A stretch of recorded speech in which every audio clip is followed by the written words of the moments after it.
Hi guys! And today kasama natin nga ang ating pinaguri ang Luminav! So before tayo mag-start, gusto kong pagawa muna kay Boss Jo ang ating signature dance, ang Luminav Team! O, tayo ka dyan at ipakita mo sa kanila kung gaano kagaling ang isang Luminav. O, ganito. Ganito, tutulungan muna kita, Boss Jo. 1, 2, 3, go. We are Luminav Team. Okay na. Yun na. Okay. We are Luminav Team. We are Luminav Team. We are Luminav Team.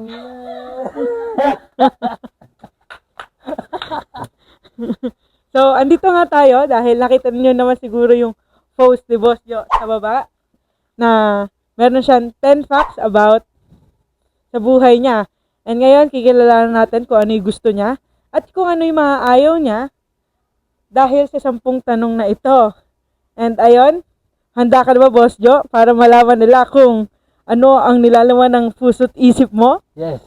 Grabe naman yun. Ready. Hindi ka naman kinakabahan. Sakto lang. Medyo kabado din. So, mag-start na tayo.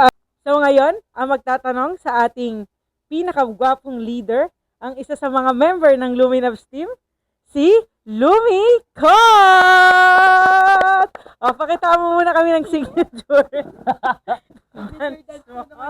Para makilala ng Luminav Team. Ayun po, guys. So, magbabalik ang channel ni Luminav.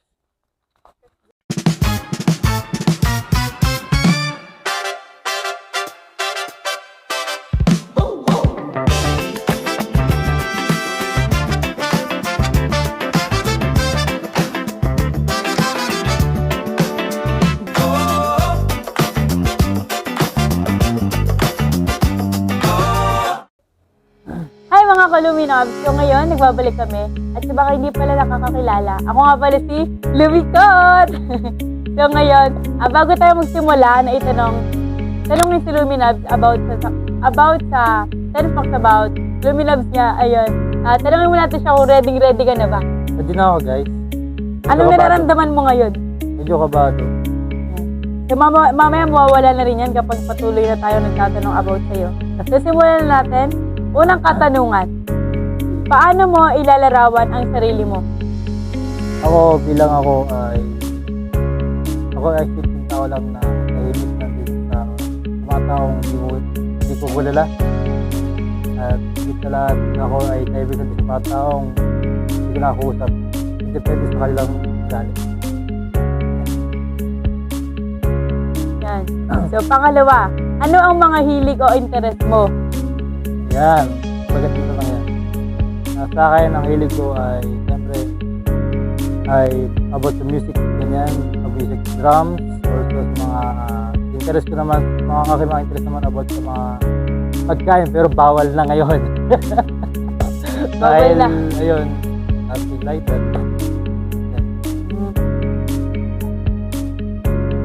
Pangatlo na pala. So, ano ang pinakamahalagang bagay para sa'yo? Malagang bagay sa akin yung maging humble ka pa rin kahit anong estado mo sa buhay, meron kang pera o wala, dapat pa rin yung pagiging humbleness mo. Kahit sino yung kaharap mo, mahirap o mayaman, ganun pa rin dapat ang dali. Tama. So pang-apat, ano ang isa sa mga pangarap mo sa buhay? Para sa buhay noon ay isa maging public servant na ako ay gusto ko sana maging pulis noon. Ngunit hindi pinalad, pero sa lahat pa rin ay ako ay stable sa aking work at sa lahat sa aking buhay with my family. So nakikilala na natin si Luminav. So ayan, patuloy lang kayo tumutok sa mga tanong pa natin na susunod. Ayan. So pang-5, sino ang taong pinaka-inspirasyon mo ngayon at bakit? Kung meron man Meron akong inspiration. Ito ay 5 more than 5 na tao sa buhay ko. Especially my parents, ng aking yung aking mga relatives. Yan, siyempre yung aking number one inspiration dito sa bigyan ng pangalan ko sinundan. Yeah! Ngayon, Ano ba ang relationship status mo? ang aking status ngayon ay single pa rin. Pero, just wait. Ready to mingle. Pero meron siya sa someone at this is the lahat. Waiting for the right time in God's perfect time. So ngayon, nakakalimang tanong na tayo na mahalaga about kay Luminab. So magbabalik ang Luminab team at patuloy lang kayong tumutok sa mga susunod pang tatanong about sa kanya.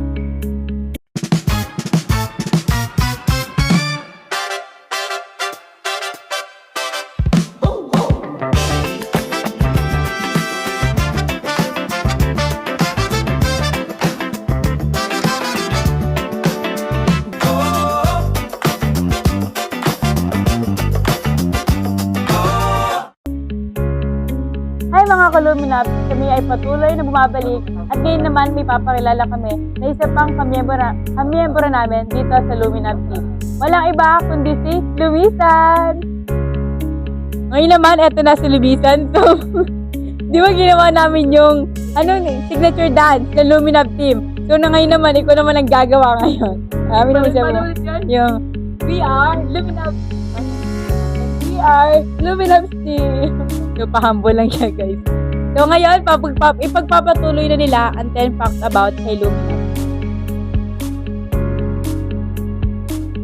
So, sa mga hindi po pala nakakilala sa akin, ako po si Luminab team. Ang pangalan ko po sa team namin ay Lumisa. Alright. So, tayo po ay mag-proceed na sa number 6 na katanungan para kay Luminab. Okay, Luminab.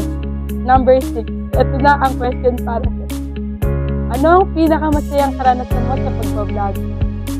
Dito yung aking the first part dito yung maraming ibang kabataan, ibang tao na nakikijoin sa aking video sa vlog video na hindi ko na-expect. Ito lahat yung mga ating followers na labas lang ng paligid na yan at meron sila mga gustong shoutout, siyempre to give them a chance. Tama naman yung kay Luminab. So, proceed na tayo sa number 7 na katanungan. Ano ang isang bagay na gusto mong i-improve sa sarili mo? Sa akin, ang gusto ko i-improve sa akin is yung aking pagsasalita. Dahil ako ay nagkasakit noon, ako yung bata ako.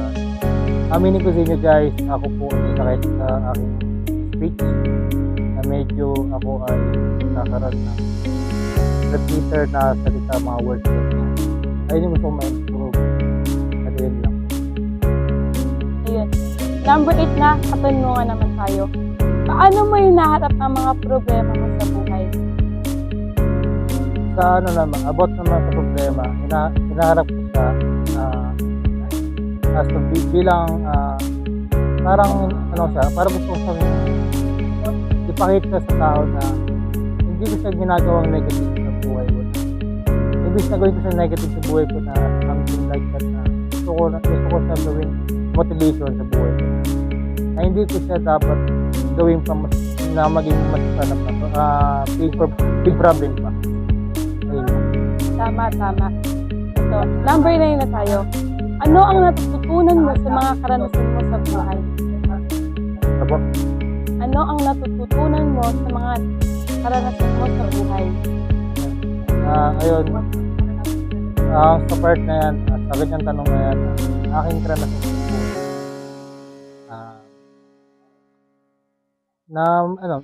Stay humble sa ano man maging estado mo. Siyempre, dapat doon pa rin yung pagiging mabait mo sa ibang tao. Sa lahat, sana yung magkaroon ka ng heart sa bawat ginagawa mo sa buhay. At higit sa lahat, yung mga dapat andun pa rin yung mga bagay na alam mong tama na hindi mo dapat gawin sa buhay. Ayun yung pagiging mabait sa kapwa at maging giver ka sa mga taong may need. Ay, napakagandang question. Napakagandang sagot naman yan kay Jomar. Siyempre tayo na mag-proceed sa number 10. Ano ang nagpapasaya sa iyo araw-araw? Sa akin, araw-araw, having fun sa aking mga business. Sa aking mga papi sa bahay, si Kerjan at si Imaw. Yan, aking mga buddies sa bahay. Dahil ayun ang aking ginagawa sa araw-araw na tuwing ako uuwi galing trabaho, yung mga pwesto na yun na aking mga kaharotan sa bahay. Kaya isa sa mga bagay sa mga happiness ko yung mga kapos ko, siyempre aking mga pinsan, hindi sa lahat yung aking mga So, ayun po, doon po tatapos ang ating 10 question about kay Luminab. So, Kuya Luminab, ano naman pumasabi natin sa mga manonood? Ano yung iparating sa kanila?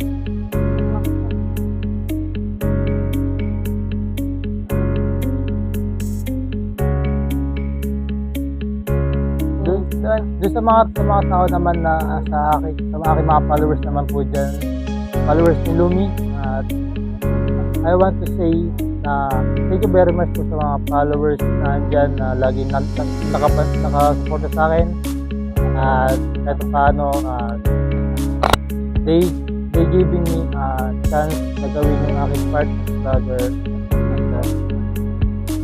Especially thank you very much for my family, friends, and relatives na aking supporters dyan.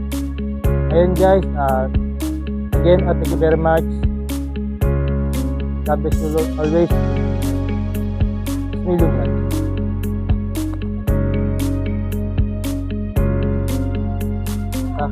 So, napakinggan nyo guys. Marami ba kayong natutunan? May natutunan ba kayo sa buhay ni Boss Luminab? At may mga katanungan ba kayo na sagot about sa kanya? Especially yung pag-uulit niya ng salita. Sana mas lumawak yung pananaw natin, pag-iintindi natin sa kanya, kasi isa siyang nagkasakit din na tao. At ayun, sana hindi na magkaroon ng bully pa, dahil alam na natin yung kalagayan ni Luminab.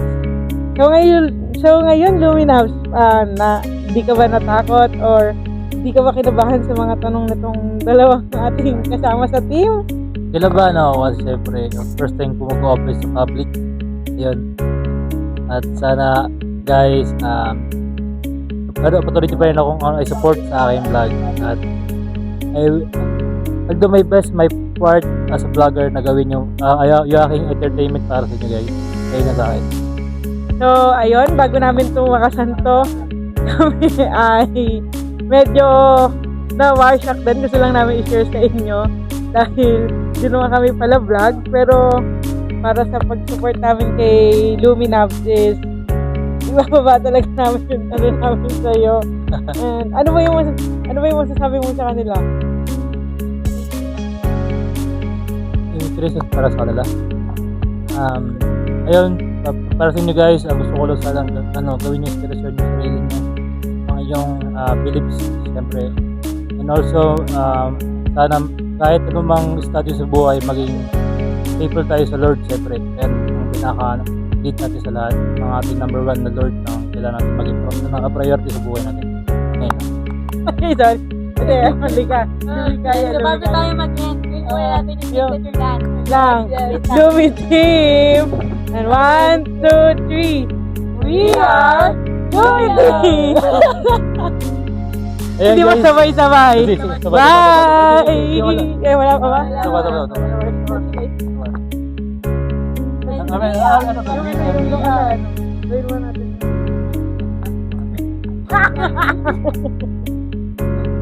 We are Luminab Team! 1, 2, 3. And we are Team!